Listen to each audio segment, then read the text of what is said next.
जब जीवन की राहें अंधेरी हो जाती हैं, जब मन थक जाता है और उम्मीदें टूटने लगती हैं, तब कहीं ना कहीं एक दिव्य शक्ति हमें संभाल रही होती है। वो शक्ति है हमारे पूज्य, कृपालु, दयालु, चमत्कारों से भरे हमारे प्यारे गुरुजी। गुरुजी सिर्फ एक नाम नहीं है, वो एक अनुभव है, एक आशीर्वाद, एक ऐसी ऊर्जा जो टूटे हुए दिलों को सहारा देती है, रुकी हुई किस्मतों को चलाती है और खाली झोली को भी कृपा से भर देती है। संगत जी, स्वागत है आपका आपके अपने ही चैनल में, जिसका नाम है गुरुजी सत्संग विद गौरव प्राची, जहां हर शब्द में भक्ति है, हर स्वर में विश्वास और हर पल में गुरुजी की असीम कृपा का एहसास है। अगर आप भी गुरुजी से सच्चा प्रेम करते हैं, अगर आप भी उनकी कृपा को अपने जीवन में महसूस करते हैं, तो इस गुरु परिवार का हिस्सा बन जाइए। वीडियो को लाइक करिए, चैनल को सब्सक्राइब करिए और इस सत्संग को ज़्यादा से ज़्यादा लोगों तक शेयर कीजिए, ताकि गुरुजी का प्रकाश हर घर तक पहुँचे। गुरुजी की असीम कृपा आपके और आपके परिवार पर बनी रहे। तो चलिए संगत जी, गुरुजी से आज्ञा लेते हुए अब अपने सत्संग को शुरू करते हैं। जय गुरुजी। ओम नमः शिवाय। शिवजी सदा सहाय। ओम नमः शिवाय। गुरुजी सदा सहाय। मैं गुरुपा की बेटी गुरुपा का शुक्राना सत्संग शेयर करना चाहती हूँ। गुरुपा, आप इतनी शुक्राने करते हो तो वेट होता ही नहीं है कि चलो संध्या वेला आते वक्त हम आपका शुक्राना करें। बस बैठे हैं, आपके बारे में सोच रहे हैं और हाथ उठ जाता है कि चलो गुरुपा का शुक्राना सत्संग शेयर करें। थैंक यू गुरुपा, थैंक्स फॉर एवरीथिंग गुरुपा। अपनी बच्ची की जो खुशियाँ खो गई थी या किसी ने गुमा दी थी, वो वापस देने के लिए आपका बहुत शुक्राना गुरुपा। आपके साथ होते हैं ना, तो जो हमारे साथ लोग गलत करते हैं, लोग गलत बोलते हैं, जो चीज़ हमने की भी नहीं होती, सोची भी नहीं होती, उस हद तक वो हमें बुरा बना देते हैं, तो भी हमें डर नहीं लगता। हमें लगता है कि हम गुरुजी के शरण में हैं। तो गुरुपा जो करते हैं वो बेस्ट करते हैं। अभी मेरे बेटे का बर्थडे आने वाला है, तो मेरे अंकल जी सब प्लान करने वाले थे। कुछ प्लान्स मुझे बिल्कुल अच्छे नहीं लगे, तो भी जब मैंने उनको अपना ओपिनियन देना चाहा तो वो गुस्सा हो गए। तो गुरुपा, ऐसा दुःख नहीं हुआ। पहले भी ऐसा होता था तो रोना आता था, पर अब तो बिल्कुल रोना नहीं आता, बिल्कुल बल्कि खुशी होती है कि चलो गुरुपा ही सब हैंडल कर रहे हैं। गुरुपा की लाइफ में आने से सबसे पहले जो बहुत बड़ा हमारे लिए चमत्कार है वो ये है कि हमारी पूरी लाइफ गुरुपा कंट्रोल करते हैं। उनको वो ही सब डिसाइड करते हैं कि हमारे साथ क्या होना है, क्या नहीं होना है। तो बस टेंशन लेना ही नहीं है, क्योंकि हम गुरुपा के हाथ में हैं तो बिल्कुल सिक्योर और सेफ है। तो थैंक यू गुरुपा, शुक्राना, अनंतम शुक्राना, आपका बहुत बहुत शुक्राना। संगत जी, मैं कल की बात करूँ, कल मेरी बॉडी में इतनी वीकनेस थी कि मैं वर्ड्स में आपको बोल नहीं सकती। मैं बैठी थी तो मेरा सर घूम रहा था। एक अजीब-सी नेगेटिविटी थी, क्योंकि मैं अभी वो ट्रिप करके आई जहाँ वो आंटी जी थी मेरे साथ। तो संगत जी, मैं खड़ी भी नहीं हो पा रही थी। इतनी अनईज़ीनेस लग रही थी, ना मुझे मंदिर में जाने का मन हो रहा था। तो गुरुपा ने हाथ पकड़ के मुझे हनुमान जी टेम्पल भेजा। वहाँ पे मैंने एक बार हनुमान चालीसा की, उनका जो सिंदूर है लेफ्ट पैर का, वो मैंने खुद को लगाया, मेरे बेटे पे लगाया, तो मुझे इतना अच्छा फ़ील हुआ। संगत जी, मैं जब आई तो मैं इतनी फ्रेश थी, 360 डिग्री मैं चेंज हो गई। संगत जी, शुक्राना गुरुपा, अनंतम शुक्राना। संगत जी, अगर आप लोगों के साथ भी ऐसी कुछ फीलिंग हो तो आपके घर के आसपास जो भी हनुमान जी टेम्पल है, आप चले जाए और उनके लेफ्ट पैर का सिंदूर है, मैं सिर पे नहीं लगाती हनुमान जी का सिंदूर, तो मैं गले पे लगा देती हूँ और मैंने अपने बेटे पे भी लगाया तो उसमें भी बहुत चेंज आ गया। तो शुक्राना गुरुपा, ये थॉट देने के लिए और मुझे वहाँ भेजने के लिए आपका अनंतम शुक्राना। गुरुपा, मैं आपका जितना शुक्राना करूँ उतना कम है। I love you so much गुरुपा, लव यू सो मच। मेरे पति अंकल हमेशा दूसरों के बारे में सोचते हैं संगत जी, उन्होंने उन्होंने कभी अपने बारे में नहीं सोचा, तो गुरुपा ने उनको बहुत ही एक्सपेंसिव वॉच ब्लेस्ड की, तो उसके लिए भी आपका बहुत शुक्राना गुरुपा। आप सबको जोड़ते हो, सबके लिए इतना सोचते हो गुरुपा, लव यू सो मच। बस मेरे पति अंकल भी आपकी संगत बन जाए और उनको समझ आए कि ये जो गिफ्ट है ना उसको गुरुपा ने ब्लेस्ड किया है, तो काश गुरुपा ऐसा हो जाए, ये आपकी बेटी की सबसे बड़ी विश है। प्लीज गुरुपा मेरे पति अंकल को आपकी संगत बना दो, please गुरुपा, love you so much, क्योंकि वो भी बहुत अच्छे इंसान है, बहुत ही नेक दिल इंसान है संघर्ष जी। हमेशा सबके लिए अच्छा सोचना, अच्छा करना। मुझे बहुत प्राउड फील होता है गुरुपा, आपने मुझे इतना अच्छा लाइफ पार्टनर दिया।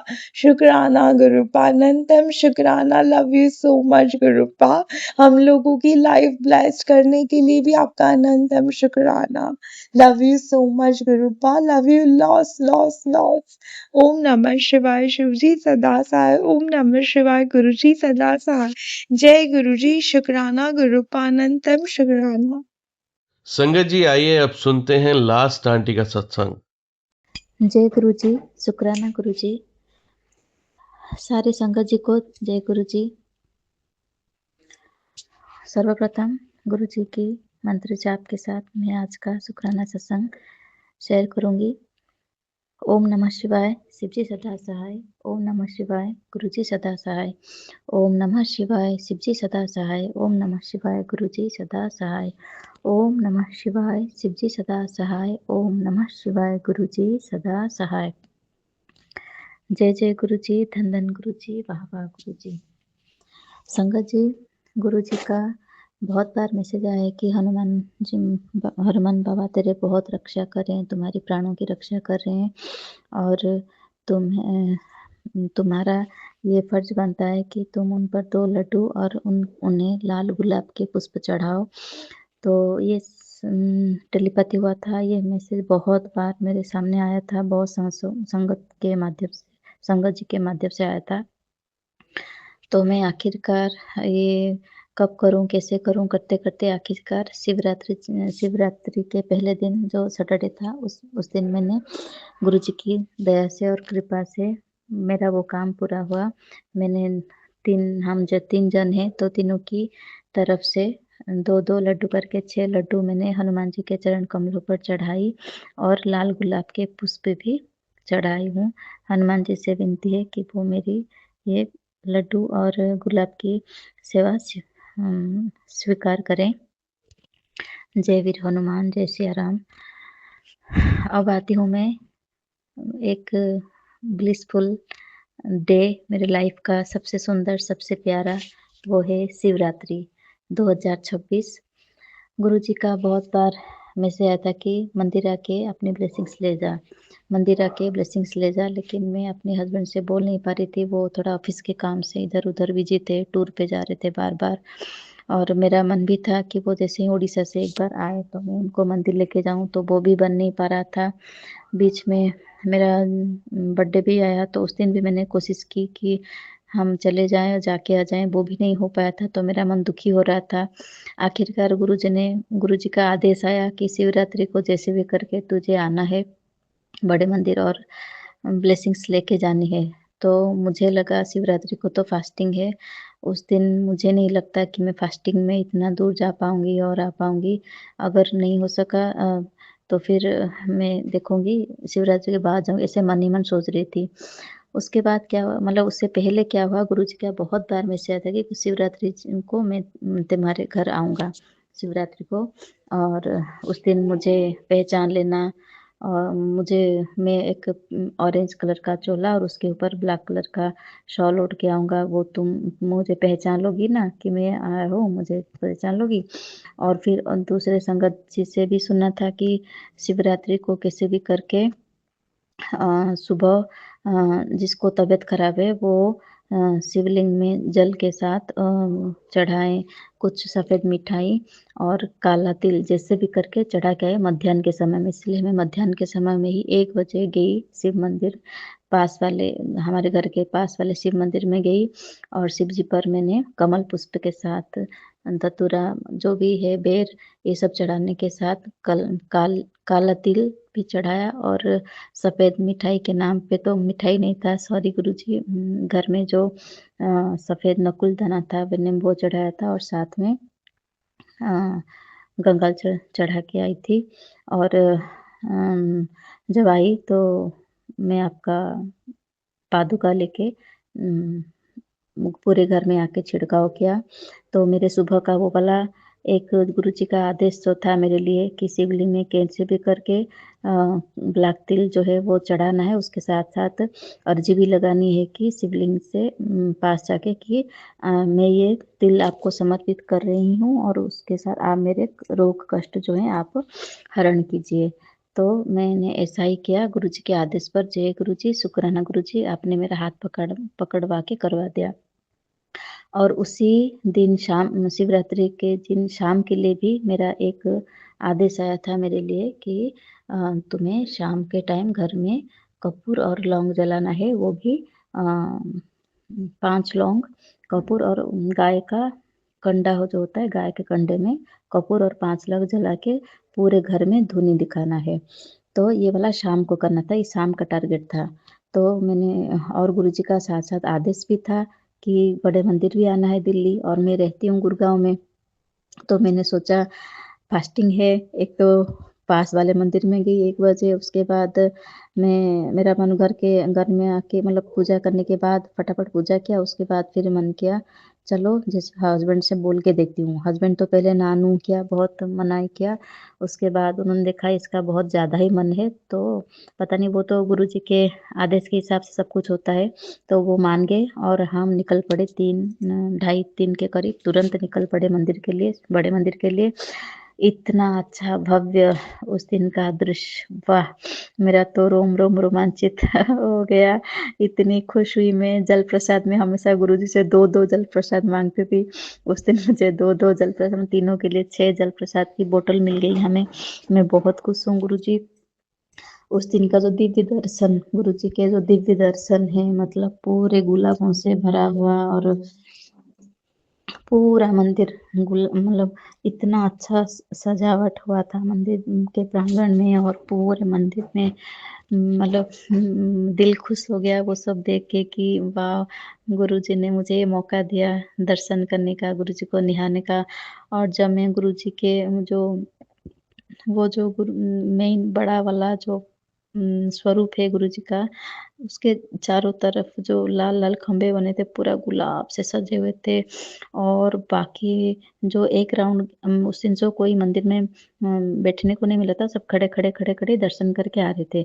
लेकिन जिसमें जाते वक़्त भी और आते वक़्त भी दोनों टाइम जैसे ही वो बड़े स्वरूप के सामने लाल वाले चोले में गुरुजी उस दिन विराजमान थे, और इतना गुलाब की खुशबू, ऐसे लग रहा था मैं बस साँस लेती रहूँ, लेती रहूँ, लेती रहूँ, इतनी अच्छी खुशबू। और मैं क्या बताऊँ उस दिन का, जब लंगर प्रसाद था तो हम लोग साथ में लेके आए थे घर। और आते वक़्त रास्ते में मुझे किन्नर मिली थी, जिन्होंने आते वक़्त मुझे आशीर्वाद भी दिया था। और वो भी आशीर्वाद मुझे मिला अर्धनारीश्वर का उस दिन। और मैं बहुत ही ज़्यादा खुश हुई। हम लोग लगभग साढ़े 5-6 बजे वहाँ से निकल गए थे और घर आते-आते 7 साढ़े 7 बज गया था। और उसी दिन ऐसा हुआ कि मैंने एक नर्मदेश्वर शिवलिंग का ऑर्डर किया था कि मुझे बहुत ही ज़्यादा मन था कि घर में शिवलिंग हो, क्योंकि गुरुजी का इतने सारे उपाय आते हैं शिवलिंग में मंदिर जाके पूजा करने के लिए। जब मैं कर नहीं पाती हूँ या कुछ हो जाता है, तो फिर मेरा मन करता है काश घर में मैं शिवलिंग रख लूँ, और कुछ नहीं तो जल तो अर्पित कर ही सकती हूँ, गुरुजी को देख तो सकती हूँ बोल के मेरा बहुत मन था। और उस दिन मैंने देखा ब्लिंकिट में सर्च करते-करते कि मुझे नर्मदेश्वर लिंग भी मिल गए। और सबसे आश्चर्य की बात है कि ल नर्मदेर नर्मदेश्वर शिवलिंग की मैंने उस दिन स्थापना भी की, और मैंने कुछ बेलपत्र रख दिए थे, साथ में कमल फूल जैसे सारा। तो पंचामृत के साथ, हाँ, मैंने मंदिर में भी पंचामृत चढ़ाया था, और घर में भी पंचामृत से जब मैंने स्नान करवाया उसके बाद मुझे उस पैकेट से एक रुद्राक्ष भी मिला, वो भी पंचमुखी रुद्राक्ष। और आप बिलीव नहीं मानेंगे, ये सत्संग मैं शेयर कर रही हूँ 25 फरवरी को। आज 25 फरवरी है, और अभी आधा घंटा पहले ही मैंने एक सत्संग सुना, क्योंकि मैंने वो जब शिवलिंग में वो रुद्राक्ष मिला था उस पैकेट में, मुझे समझ में नहीं आया कि मैं उस रुद्राक्ष का क्या करूँ? और उस रुद्राक्ष मैंने वो शिवलिंग के ऊपर ही तब से रखा था मंदिर में। तब से ही वो शिवलिंग के ऊपर रुद्राक्ष चढ़ा हुआ था, क्योंकि मुझे समझ में आ रहा था कि मैं इस रुद्राक्ष का क्या करूँ? तो फिर अभी आधा घंटा पहले मुझे एक मैसेज आया कि ज्वेलरी बॉक्स में चेक कर, तेरे ज्वेलरी बॉक्स में चेक कर बोल के। तो मैंने मैसेज पूरा अभी वो सत्संग मैंने पूरा सुना, और उसमें था कि एक संगत आंटी शेयर कर रही थी कि उन्होंने ज्वेलरी बॉक्स में, गुरुजी ने उनको आदेश दिया था ज्वेलरी बॉक्स चेक करने के लिए, और उन्होंने जैसे ज्वेलरी बॉक्स अपना खोला तो उनको वहाँ पर एक रुद्राक्ष मिला, वो भी पंचमुखी रुद्राक्ष। तो मुझे ये गुरुजी का हिंट समझ में आ गया, क्योंकि मैं शिवरात्रि के बाद से आज तक मैं यही सोच रही थी कि मैं उस रुद्राक्ष का करूँ क्या? और अब मुझे आधा घंटा पहले ये गुरुजी का आंसर भी आ गया कि तू उस रुद्राक्ष को, पंचमुखी मुद्रा रुद्राक्ष जो तुझे मिला है, मैं उसमें स्वयं विराजमान हूँ, तू उसको अपने ज्वेलरी बॉक्स में रख। इसका मतलब यही था मेरे लिए। तो सबके लिए कुछ न कुछ अलग होता है, तो मेरे लिए इसका मतलब यही था। जय गुरुजी, शुक्राना गुरुजी। और साथ-साथ में मैं ये भी बोलना चाहूँगी कि गुरुजी ने जैसे मुझे बोला था कि मैं जो ऑरेंज कलर चोले में आऊँगा और ब्लैक शॉल डाल के, क्या तुम मुझे पहचान लेगी? सच बताऊँ संगत जी, जब मैं घर के पास वाले शिव मंदिर में गई शिवरात्रि के दिन, उस दिन 3 ब्राह्मण थे, और 3 ब्राह्मण मैं नहीं बोल सकती, लेकिन हाँ, वो तीनों ऑरेंज कलर के वस्त्र में थे। जैसे नॉर्मली सब पहनते हैं, गेरुआ वस्त्र, और उसके ऊपर तीनों ने काला कलर का हाफ कोट होता है ना, जैकेट, हाफ जैकेट वैसे डाला था, स्लीवलेस जैकेट ऐसे डाला हुआ था। और मुझे देख के वो गुरुजी का सत्संग तुरंत मेरे मन में रिमाइंड हो गया। गुरुजी ने बोला था ऑरेंज कलर और ब्लैक कलर में आएँगे देखो गुरुजी, और वो इतने सुर लगा के गा रहे थे, ओम नमः शिवाय, शिव जी सदा सहाय, सॉरी, ओम नमः शिवाय जो ये जाप है ना, वो बहुत सुंदर से, मतलब जैसे लग रहा है जैसे सुर ताल सब बज रहे हों उसके आसपास ना, वीणा वादन सब हो रहे हों, इतने कान को मधुर लग रहे थे बिना इंस्ट्रूमेंट के। वो तो ऐसे ही खड़े होके गा रहे थे, वो एक्चुअली पैसा भी माँग रहे थे सबको। और मेरे मन में जो आया, क्योंकि गुरुजी ने मुझसे बहुत बार बोला था कि तूने कुछ पैसा निकाल के रखा है मंदिर के लिए और तूने वो दिया नहीं। तो मुझे जितना याद है, एक बार तो मेरा ₹200 का था, मैंने निकाल के रखा था, वो मैंने मु दे तो दिया था मुँह पक्का, लेकिन मुझे फिर भी लग रहा था कहीं ऐसा तो नहीं कि मैं घर में अंदर ले आई अलमारी में और कुछ रखे-रखे, हाँ, मंदिर में दूँगी बोल के इधर-उधर हो गया हो, क्या पता। तो मैं थोड़ा डाउट में आ गई, क्योंकि बहुत दिनों पहले की बात थी ये।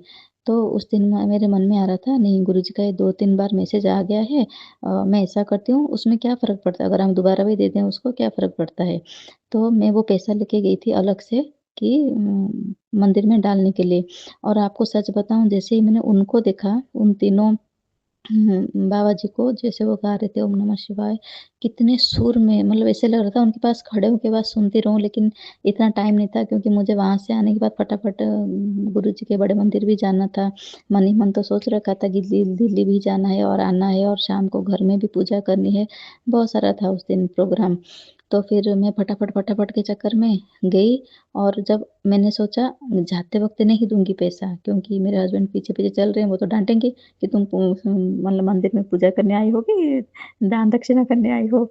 मुझे पता है इनको थोड़ा ज़्यादा अच्छा नहीं लगता है। मुझे लगा ये मंदिर तो लेके आए हैं, ये ना हो कोई गुस्सा हो जाए, मेरा मूड ऑफ हो जाए, पूरा दिन मेरा प्लान कैंसल हो जाए। तो मैंने सोचा मैं उनको एक भी मौका नहीं दूँगी, को गुस्सा करेंगे कुछ। तो मैं मंदिर में गई, अपना सारा पूजा पाठ करके मैं आ गई चुपचाप। और जब मैं आई, मैंने सोचा अब दे दूँ इनको, तो तीनों गायब, कोई भी नहीं थे। मैंने सोचा ये तो गड़बड़ हो गया। गुरुजी ने बोला था तू मुझे पहचान लेना, और मैं तो पहचान तो लिया, लेकिन अब मैं उनको देने के लिए तो सक्षम नहीं हूँ, क्योंकि वो तो चले गए। और मेरे मन में आया बड़े मंदिर जाऊँगी तो वहीं पर दे दूँगी गुरुजी को, वहीं बता दूँगी। तो मैंने बेटे के हाथ से डलवा दिया, और फिर है ना उस दिन का ये हुआ। एक तो है शिव मतलब क्या, शिवरात्रि को जो काम करना था 2 काम मेरे, वो गुरुजी ने वो पूरा करवा दिया। उसके पहले दिन शनिवार को जो लड्डू और गुलाब के मेरे पुष्प चढ़ाने थे वो भी पूरा करवा दिया। बड़े मंदिर को मुझे दर्शन भी करवा दिए इतने अच्छे से, इतना प्यारा, इतना सजा हुआ मंदिर, वाव! ऐसे लग रहा था, सच बताऊँ, मैंने एक बार रामायण में पढ़ा था कि जब सीता जी और राम भगवान वनवास से आए, तो सीता जी का बहुत मन था कि इंद्र में, जो स्वर्ग में जो इंद्र जी का नंदन-कानन है, उसको देखे वो। तो ऐसा हुआ कि अ, राम जी ने सबको मना कर दिया कि उनके द्वारी से, पहरेदार से, कि अंदर किसी को आने मत देना जब तक मैं ना कहूँ। तब क्या हुआ कि उन्होंने अ, ध्यान में इंद्र जी से बात की कि मुझे कानन देखना है, नंदन-कानन सीता जी को घुमाना है। तो इंद्र जी ने तुरंत अपना जो उनका जो मतलब क्या बताऊँ, रथ होता है ना, रथ, उनका सारथी का नाम मालती या मातली कुछ है, उनको भेजा था रथ के साथ, दिव्य रथ में, और राम जी और सीता जी गए थे नंदन-कानन देखने। मैं जो रामायण में पढ़ा था और जो दृश्य था, मैं जब पढ़ रही थी रामायण, वो मुझे लग रहा था कि कैसा होगा नंदन-कानन स्वर्ग का, जो राम जी सीता जी को दिखाने गए, घुमाने, और वहाँ पर उनको इतना अच्छा लगा स्वर्ग का नंदन-कानन, जो सीता जी भी खुद भगवान माँ है, वो लक्ष्मी माता होके भी वो देखने गईं। तो कितना मैं ना वो पढ़ रही थी और मन ही मन कभी न कभी मैं इमेजिन करती उस टाइम कि ऐसा होगा, ऐसा होगा।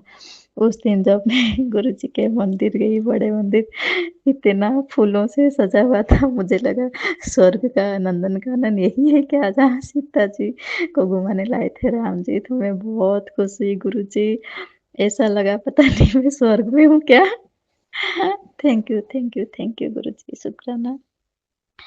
संगत जी, कल अभी 3-4 दिन हो गया, गुरुजी का बहुत ही मेरे लिए आदेश आ रहा था कि तू डॉक्टर के पास जा, तुरंत चेकअप करवा अपना। तो मैं कल गई थी, चेकअप करवाया, और मुझे स्टोन का, जो गॉल ब्लैडर का स्टोन है, गुरुजी का आदेश आया है। अब मैं रिमूव करवा सकती हूँ उसको, और वो भी जल्द से जल्द। पता है मुझे होलिका अष्टक आ रहा है, गुरुजी ने सावधान भी किया हुआ है, और रोज़ रात को घर के बाहर पीली सरसों छिड़क करने को भी बोला है, थोड़ा-सा मुट्ठी भर, ताकि नेगेटिविटी घर में ना आए।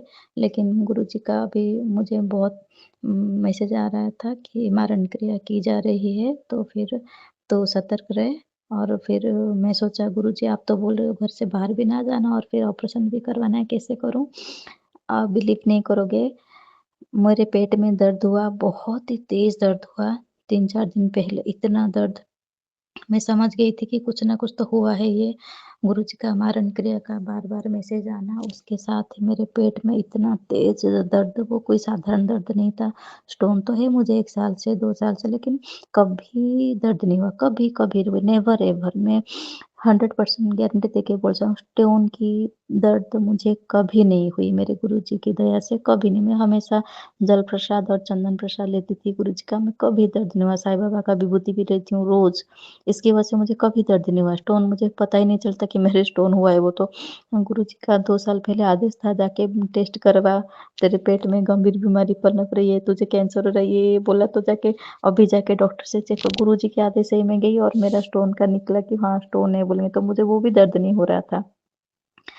तो गुरुजी का आदेश है सिरोधार्य, अब मुझे गुरुजी का आदेश आ गया है। थैंक यू गुरुजी, आपकी कृपा, आपने खुद ही मुझे बोला है, दूसरे मतलब सेकंड, जस्ट सेकंड मैसेज में आपने मुझे आज्ञा भी दे दी कि ये मत समझ, डॉक्टर तेरा ऑपरेशन करेगा, तेरा ऑपरेशन मैं खुद करवाऊँगा।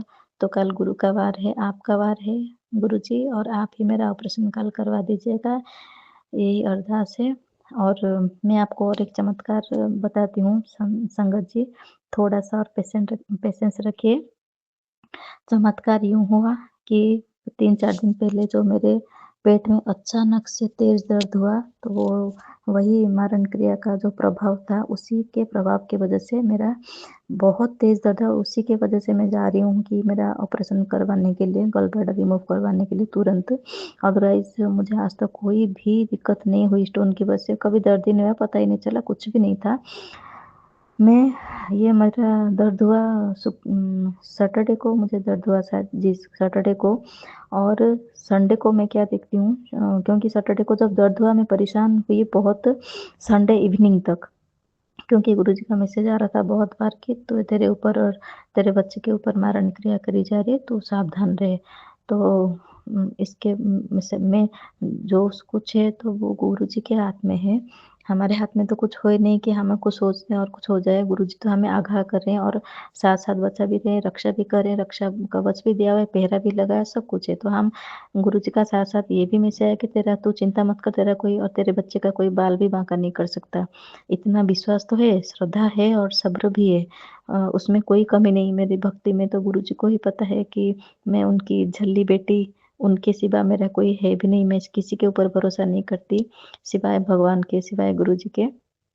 तो गुरुजी को ये तो पता है, लेकिन मेरा कितना बड़ा कष्ट काटा, मैं आपको बताती हूँ प्रत्यक्ष वो है घटना कि जब भी मेरा पेट में बहुत ज़्यादा दर्द हुआ, उसके बाद मैं अगले 18-19 घंटे बहुत परेशान रही। बहुत मतलब किसी से कुछ बोल नहीं पाई, मैं डर गई थी क्योंकि मारण क्रिया का तो मैसेज आ रहा था, मैं बहुत डर गई थी और मुझे समझ में नहीं आता मैं किसको बोलूँ, क्या करूँ? लेकिन आपको पता है जब मैं शाम को बैठी पूजा करने के लिए, गुरुजी के स्वरूप को देखा और ना मैं उनको देखते जा रही हूँ और बोल रही हूँ कुछ गुरुजी आपका चंदन तिलक थोड़ा इधर कैसे हो गया? मतलब थोड़ा-सा टिल्ट हो गया था। क्योंकि जब मैंने गुरुजी का स्वरूप मुझे मिला था बड़े मंदिर से, मैंने उसमें एक चंदन का टीका लगा दिया था। और जब मैं उसके ऊपर और चंदन का टीका लगाती हूँ, मतलब 3-4 बार लगाया था जैसे बाकी तो दूसरा रोज़ का करती हूँ दूसरे स्वरूप में, इस स्वरूप को रोज़ नहीं छेड़ती हूँ कुछ मुझे ना इतनी हिम्मत नहीं होती कि गुरुजी का मेन स्वरूप को मैं छूऊँ, मुझे नहीं लगता कि मैं इतनी मतलब अ, मुझे डर लगता है सच बताऊँ तो थोड़ा-सा कि गुरुजी को कैसे छू लूँ, मेरी क्या इतनी औकात है कि गुरुजी को ऐसे छूऊँ? पता नहीं मेरे मन में थोड़ा-सा ऐसे आता है गुरुजी को कहीं बुरा ना लग जाए बोल के कभी-कभी ऐसे सोच देती हूँ। दूसरे स्वरूप में मैं कर लेती हूँ, जो मंदिर में मिला है ना उसको थोड़ा मेरा मन नहीं मतलब डर लगता है इसीलिए मैं कर नहीं पाती हूँ। तो उसमें जो 3-4 बार मैंने लगाया था, वो ओरिजिनल टीका जो था एक फ्रेम के अंदर और जो मैं लग उसके बाद मैंने 3-4 बार टीका लगाया, ऊपर-ऊपर ऐसे लंबा करके हो गया था वो। गोल-गोल तो देती हूँ लेकिन लंबा हो गया था उसके ऊपर लगा के। तो मैं देख रही हूँ वो फ्रेम ना क्योंकि मैंने उसमें अंदर एक कागज़ दिया है और उस कागज़ में ओम नमः शिवाय बड़ा-सा ओम बना के ओम नमः शिवाय लिख दिया और फिर गुरुजी के फ्रेम में उसको क्योंकि वो फ्रेम बड़ा आ गया और गुरुजी का स्वरूप हल्का-सा छोटा था, 1 इंच छोटा है। तो उसको ब्लैंक दिखेगा, सिर्फ़ वो प्लास्टिक का मिरर जो काँच है, काँच का नहीं है वो प्लास्टिक ही है, लैमिनेशन जैसा मोटा-सा कुछ है। तो मुझे लगा वो खाली स्थान दिखेगा ना इसलिए मैंने व्हाइट पेपर में ओम नमः शिवाय लिख दिया हल्दी में और चंदन में और फिर गुरुजी का स्वरूप रखा। तो गुरुजी का बहुत बार मैसेज आया कि टाइट है, बहुत टाइट है, तू मुझे कैसे रखा है? मुझे बहुत मतलब बेचैनी हो रही है इसके अंदर से मुझे निकाल, मुझे अनईज़ी जैसे बोलते हैं ना हम अनईज़ी फ़ील हो रहा है, तो मुझे पार्टिकुलर तो नहीं पता कि टाइटल में क्या लिखा था। लेकिन गुरुजी बोले थे मुझे यहाँ से मतलब ठीक से रख, ये निकाल मुझे अच्छे से रख, ऐसे कुछ आ रहा था मैसेज तो मैं समझ रही थी कि मेरे लिए है और गुरुजी बोल भी रहे हैं मेरे स्वरूप को ठीक से रख, ऐसा क्या मुझे जकड़ दिया है इसके अंदर फ्रेम के अंदर गुरुजी को बहुत टाइट लग रहा है उसके अंदर। जैसे हम होते हैं ना अनिश्वासी बोलते हैं, जैसे साँस लेना मुश्किल हो, है ना? तो गुरुजी को भी उसके अंदर ऐसे अनईज़ी लग रहा है क्योंकि वो बहुत ज़्यादा टाइट है।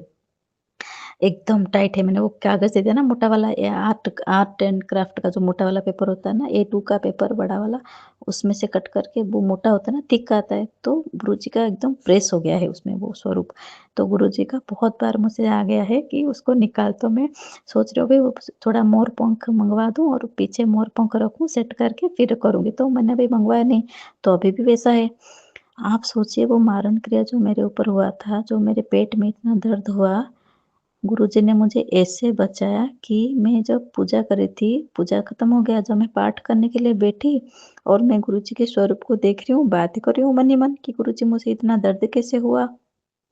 आपका इतना मैसेज आ रहा है कि मारण क्रिया हो रहा है, मुझे तो डर लग रहा है, इतना दर्द कैसे हुआ मेरे पेट में? ऐसे बात करते-करते मैं देख रही हूँ और गुरुजी का स्वरूप एकदम टेढ़ा। मैंने कहा, "हे! ये क्या हुआ? चंदन तिलक ऐसे टेढ़ा कैसे दिख रहा है मुझे?" मैंने कहा, "गुरुजी मैं टेढ़ा होके दिख रही हूँ मेरा सिर या फिर आपका स्वरूप टेढ़ा हो गया? क्या हुआ ये?" तो देखा तो नहीं, ओरिजिनल जो चंदन स्वरूप है वो तो स्वरूप कांच के अंदर है, लेकिन उसके ऊपर मैंने जो लगाया वो तो अलग ही हो गया। साइड साइड मैंने ऐसे कैसे हो सकता है? मैंने तो उसके ऊपर ही दिया था, मतलब लग ही नहीं रहा था कि स्वरूप के अंदर कौन-सा टिका है, फ्रेम के अंदर कौन-सा टिका है और फ्रेम के बाहर कौन-सा टिका है, पता नहीं चल रहा था।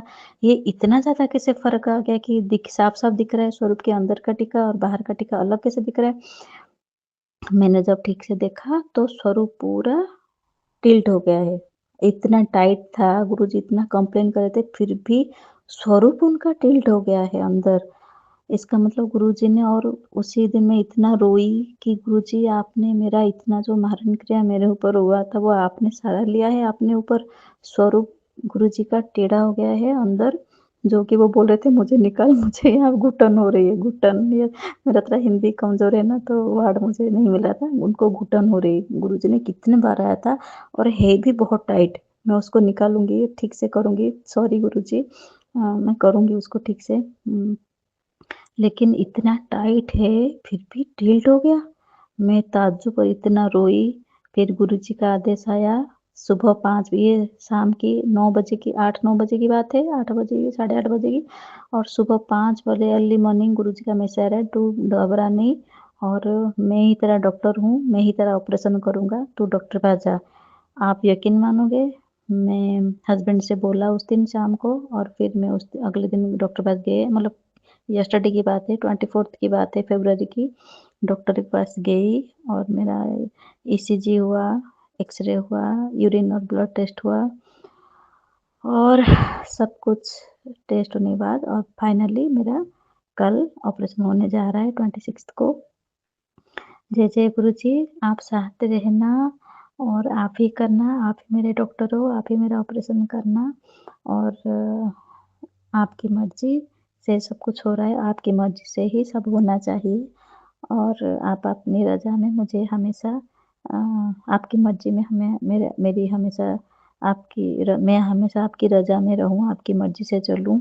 मुझे इतना आशीर्वाद दीजिए, इतना मेरा फ़ेथ बनाए रखिए आपके चरण कमलों में। आज का शुक्राना मेरा आप स्वीकार कीजिए। जो आंटी मेरी शुक्राना सत्संग शेयर करेंगी, उन पर अपना ब्लेसिंग्स बनाए रखें, और सारे संगत जी को हेल्थ की ब्लेस कीजिए, वेल्थ की ब्लेस कीजिए। सब आपका गुणगान करें मेरे बच्चे पर। आप अपनी कृपा दृष्टि हमेशा बनाए रखें।